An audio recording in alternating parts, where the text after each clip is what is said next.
সরস্বতী পুজোর দিনে সকালের ভিডিওটা তো আগেই শেয়ার করে দিয়েছি, আর এটা হলো সন্ধ্যার ভিডিও। ও অফিস থেকে ফেরার পরে আমি আরও চলে এলাম আমাদের টাউনশিপেরই ওপেন থিয়েটারে সরস্বতী পুজোয়।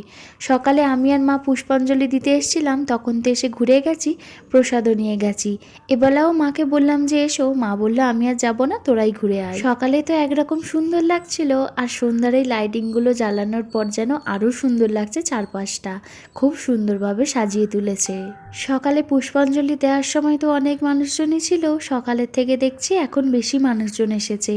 আর প্রতি বছর সন্ধ্যায় এখানে সাংস্কৃতিক অনুষ্ঠানও হয়। সাংস্কৃতিক অনুষ্ঠানের জন্যই হয়তো এত ভিড় হয়। শুনেছি এটা নাকি টাউনশিপের সমস্ত বিহারিরা মিলেই পুজোটা করে, আর আমাদের বাঙালিদের সরস্বতী পুজোটা হয় এই ওপেন থিয়েটারে ঠিক পিছনের কমিউনিটি হলে। আমরা আসার আগে থেকেই তো অনুষ্ঠান শুরু হয়ে গেছে, আর কত ছোট ছোট বাচ্চারাও এখানে নাচ করছে। আর কি যে সুন্দর লাগছে, অনেক দিন পরে একটা অনুষ্ঠান দেখছি। সকালে যেমন ফল প্রসাদ দিয়েছিল, সন্ধ্যাবেলায় সাংস্কৃতিক অনুষ্ঠানের সঙ্গে ভোগেরও ব্যবস্থা রয়েছে। তো আমরা এখন লাইনেই দাঁড়িয়ে রয়েছি। ভোগে রয়েছে ভেজ পোলাও, রায়তা আর সঙ্গে পায়েস। এখানকার ভেজ পোলাও যখন থেকে খেয়েছি তখন থেকেই তো আমি প্রেমেই পড়ে গেছি। চলো আজ তবে আসি, বাই বাই।